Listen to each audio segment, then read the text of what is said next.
तो वीडियो को स्टार्ट करने से पहले आप लोगों से एक छोटी सी रिक्वेस्ट, अगर आप लोग ने मेरे चैनल को सब्सक्राइब अगर नहीं किया तो प्लीज आप लोग सब्सक्राइब कर लो यार। हम लोग जो है वो 1000 सब्सक्राइबर के हम लोग बहुत ज्यादा करीब है, तो प्लीज आप लोग जल्दी से कर लो। So hello guys and welcome to another vlog. ये वाली बाइक है बजाज V15 और आप लोगों से बहुत सारे लोगों को जो है वो कंसर्न रहता है कि क्या इस वाले बाइक में राउंड हेडलाइट लगवाया जा सकता है, कि क्या बजाज V15 में राउंड हेडलाइट लगवाना पॉसिबल है या फिर नहीं है। सो आज के इस वीडियो में हम लोग जो है वो इसी टॉपिक के ऊपर हम लोग बात करेंगे कि क्या बजाज V15 में राउंड हेडलाइट लगवाना पॉसिबल है या फिर नहीं है। अगर पॉसिबल है तो वो कितने रुपए का लगता है, कैसे लगता है, और फ्यूचर में जाके उसमें कोई परेशानी आती है या फिर नहीं आती। तो चलो guys let's start the video. So सबसे पहले हम लोग इसी चीज के बारे में हम लोग बात कर ले रहे हैं कि क्या बजाज V15 में आपके मार्केट राउंड हेडलाइट लगवाना पॉसिबल है या फिर नहीं है। सो यस, बिल्कुल बजाज V15 में आपके मार्केट राउंड हेडलाइट लगवाना जो है वो पॉसिबल है। इस चीज को मॉडिफाई करवाया जा सकता है ना, और वो जो मॉडिफिकेशन है वो एकदम परफेक्टली वर्क करता है। और सिर्फ बजाज V15 में ही नहीं, ये वाले जो मॉडिफिकेशन है बेसिकली हर बाइक में पॉसिबल है। इस वाले मॉडिफिकेशन को किसी भी बाइक में करवाया जा सकता है ना, चाहे वो 150 सीसी की बाइक हो, चाहे वो 100 सीसी की बाइक हो, या उससे ऊपर या उससे नीचे। तो अब ये तो मैंने आप लोगों के एकदम बेसिक क्वेश्चन का मैंने जवाब दे दिया कि क्या बजाज V15 में राउंड हेडलाइट मॉडिफाइड वाली हेडलाइट लगवाना पॉसिबल है या फिर नहीं है। अभी हम लोग चलते हैं थोड़ा सा डीप में कि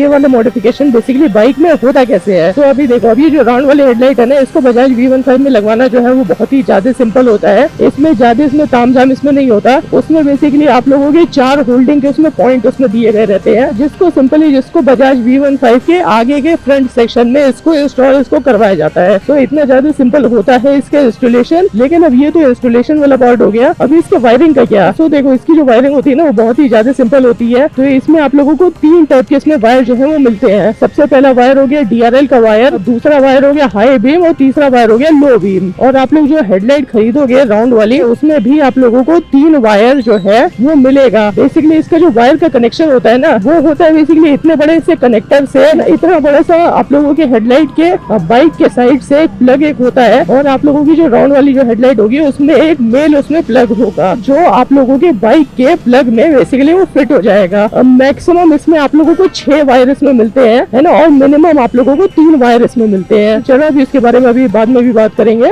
लेकिन सबसे पहले जो इसका जो इंस्टॉलेशन होता है वो काफी ज्यादा सिंपल होता है ना। वो सिंपली ऐसे ही निकल के आप लोगों की बाइक के आगे आके वो लग जाएगा। सो इतना ज्यादा सिंपल होता है किसी भी बाइक में या फिर बजाज V15 में आपको मार्केट हेडलाइट को राउंड वाले हेडलाइट को बेसिकली इंस्टॉल करवाना। लेकिन क्या इसमें कोई प्रॉब्लम नहीं आती है इंस्टॉलेशन करते वक्त? ऐसा बिल्कुल भी नहीं है भाई। और वो प्रॉब्लम्स बेसिकली क्या क्या आप लोगों को आ सकती है ना, अभी हम लोग जो है वो उस पे चलते हैं। तो अभी देखो, जो सबसे पहली प्रॉब्लम आएगी आप लोगों को, वो आप लोगों को ये आ सकती है कि अगर आप लोगों ने अगर अच्छी क्वालिटी का हेडलाइट राउंड वाली अगर नहीं खरीदी होगी, है ना, तो वो लोग क्या करते हैं ना, वो लोग पैसा बचाने के लिए 4 आपको वायर ऐसी पकड़ा देते हैं कि भाई तुम ऐसी पकड़ लो और इसको जैसे इसको लगा पाओ लगा लो अपने बाइक में। तो ये बेसिकली एक दिक्कत होती है, जो कि मतलब सस्ते वाले आपके मार्केट राउंड हेडलाइट में आती है, और उनके हर वायर का जो कलर स्कीम होती है वो एकदम ही डिफरेंट होती है। मतलब मैं आप लोगों को कोई भी स्पेशल में वायर तो नहीं बता सकता कि ये इस कलर का वायर इस चीज का होगा, क्योंकि वो हर वायर जो होता है आपके मार्केट प्रोडक्ट में वो अलग होता है। तो अगर आप लोगों के राउंड वाले आपके मार्केट हेडलाइट में अगर उसमें कोई भी उसमें प्लग उसमें नहीं दिया गया है, उसमें कोई भी उसमें 4 पिन या 2 पिन का उसमें सॉकेट उसमें नहीं दिया गया है, तब आप लोगों को बेसिकली क्या काम करना पड़ेगा, आप लोगों को किसी अच्छे मैकेनिक के पास, किसी एक्सपीरियंस वाले मैकेनिक के पास आप लोगों को लेके जाना पड़ेगा उस हेडलाइट को, और उससे बेसिकली आप लोगों को कहना पड़ेगा कि भाई इसमें एक एक वायर को चेक कर करके कि कौन सा वायर हाई बीम का है, कौन सा वायर लो बीम का है, कौन सा वायर DRL का है, अगर इंडिकेटर है तो इंडिकेटर कैसे लगेगा, ये सारे वायर बेसिकली चेक कर करके आप लोगों के बाइक के वायर के हिसाब से वो लगा दे। क्योंकि ऑब्वियसली ये जो चीज होती है जहाँ पर उसमें कोई भी उसमें प्लग नहीं दिया गया रहता है, उसमें वायर को उसमें बेसिकली चेक करके लगाना पड़ता है कि कौन सा वायर किस चीज का है। तो ये तो पहली प्रॉब्लम हो गई। जो इसमें जो दूसरी प्रॉब्लम आती है आप लोगों को, वो प्रॉब्लम ये आती है कि बेसिकली बाइक का जो सॉकेट होता है ना, जहाँ पर हेडलाइट जहाँ पर लगी हुई रहती है, इसका सॉकेट और जो आप लोगों के जो राउंड वाले हेडलाइट का जो सॉकेट होता है, जो आप लोग जो खरीदोगे, वो वाला सॉकेट जो होगा वो अलग अलग होगा। मतलब उसकी कंपैटिबिलिटी जो होगी वो आप लोगों की बाइक के साथ नहीं होगी, है ना, या तो वो बुलेट के लिए बनाया गया, मतलब किसी स्पेसिफिक पर्टिकुलर बाइक के लिए बनाया गया होगा वो वाला हेडलाइट। तो ऐसे केस में क्या होता है, जो आफ्टर मार्केट वाली जो हेडलाइट है या किसी और तरीके की किसी और सॉकेट वाली अगर हेडलाइट है, वो आप लोगों की बाइक में वो फिट नहीं होती है। अगर आप लोगों के सामने अगर ये वाली अगर परेशानी आती है जिसमें आप लोगों के बाइक का सॉकेट और आप लोगों के आफ्टर मार्केट हेडलाइट का सॉकेट जो है वो अलग अलग है ना, तो उस केस में बेसिकली आप लोगों को अपने बाइक में एल्यूमिनियम का एक क्लैंप एक लगवाना पड़ेगा। नहीं तो अगर आप लोगों को चाहो तो लोहे की भी लगवा सकते हो, लेकिन उसको वेल्ड करवाना जो है उसको मुश्किल होता है। तो एल्यूमिनियम या फिर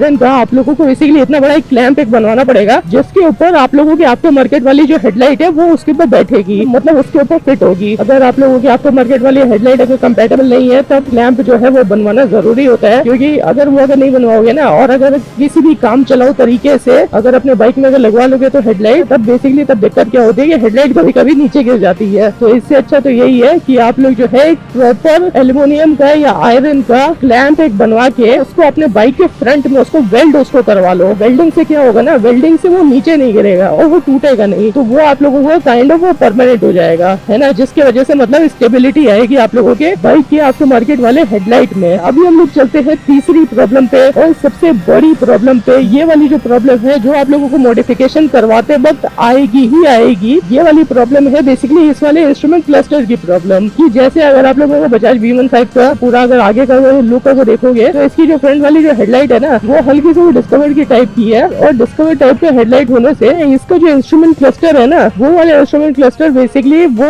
मतलब इसके साथ एकदम अटैच है, ये काइंड ऑफ वन पीस है। तो अगर आप लोग अपनी बाइक में अगर राउंड वाली हेडलाइट अगर लगवा लेते हो, है ना, लेकिन अगर ये इंस्ट्रूमेंट क्लस्टर अगर ऐसे ही रहता है तो वो जो लुक आता है ना वो काइंड ऑफ वो खराब लुक आता है, वो बहुत ही ज्यादा बेकार लुक आता है। मतलब उसकी वजह से आप लोगों की बाइक का जो फ्रंट लुक है वो पूरी तरह से बिगड़ सकता है। अब ऐसे केस में क्या होता है ना, ये वाला जो आप लोगों को जो पूरा स्पीडोमीटर है ये चेंज करवाना पड़ेगा, क्योंकि अगर इसको ऐसे इसको रखे रहोगे तो वो भाई वो बहुत ही ज्यादा वो भद्दा लगेगा। तो इसमें आप लोगों का जो है उसमें बहुत सारा उसमें तामझाम होता है। आप लोगों को आफ्टर मार्केट वाला फ्यूल मीटर, आफ्टर मार्केट वाला स्पीडोमीटर, है ना, ओडोमीटर आप लोगों को रीसेट करवाना पड़ेगा। तो बेसिकली आप लोगों को 3 चीज जो है वो अपने बाइक में मॉडिफाई करवानी पड़ेगी एक टाइम पे। मतलब भाई बहुत ही झंझट वाला काम होता है, क्योंकि 3 मॉडिफिकेशन एक बार में करवाना वो जो है मतलब उसमें कुछ भी उसमें इधर उधर हो सकता है। तो यही एक रीजन था कि जिसकी वजह से मैंने जो है वो अपनी बाइक में नहीं लगवाया। अभी हम लोग चलते हैं कि कितने रुपए में आप लोगों के ये जो मॉडिफिकेशन है ये हो पाएगा। सो अभी देखो इसमें आप लोगों को बेसिकली 3 चीज जो है वो इसमें मॉडिफाई करवानी पड़ेगी। सबसे पहले स्पीडोमीटर, उसके बाद हेडलाइट, उसके बाद आप लोगों को फ्यूल मीटर जो है वो भी चेंज करवाना पड़ेगा। तो जैसे अगर आप लोग अगर हेडलाइट की अगर बात करो तो हेडलाइट आप लोगों को सबसे सस्ती हेडलाइट राउंड वाली जो सबसे डिसेंट क्वालिटी होता है ना, एलईडी हेडलाइट, वो बेसिकली वो 1000 रुपए से स्टार्ट होती है। और मतलब अच्छे क्वालिटी की हेडलाइट जो है वो आप लोगों की लगभग 2400, 2500 या फिर 3000 तक जो है वो जाती है। और साथ ही साथ उसकी लगवाई का जो है वो खर्चा अलग होता है, एंड ऑल्सो ये जो स्पीडोमीटर का खर्चा होता है वो अलग होता है, वो आप लोग देख सकते हो मार्केट में। तो चलो गाइस, पॉलिटेक्निक चौराहा जो है वो कब का बीत चुका है, मतलब मेरा घर आ चुका है। तो मैं भी क्या करता हूँ, मैं जाता हूँ अपने घर पे और आज के इस ब्लॉग को करता हूँ मैं यहीं पर ही खत्म। तो चलो गाइस, आज के लिए बस इतना ही। अगर ये वाली वीडियो अगर अच्छी लगेगी तो नीचे जो लाइक और सब्सक्राइब का जो बटन है उसको दबा देना। और अगर कोई भी अगर सुझाव हो, कोई भी कमेंट हो, कुछ भी अगर लिखने का मन कर रहा है तो नीचे कमेंट बॉक्स खुला हुआ उस पे जाके लिख देना। तो चलो गाइस, मैं भी क्या करता हूँ, मैं जाता हूँ अपने घर पे और आज के इस ब्लॉग को करता हूँ मैं यहीं पर ही खत्म। चलो guys, bye bye, see you soon, see you tomorrow. हम मिलते हैं आप लोगों से कल।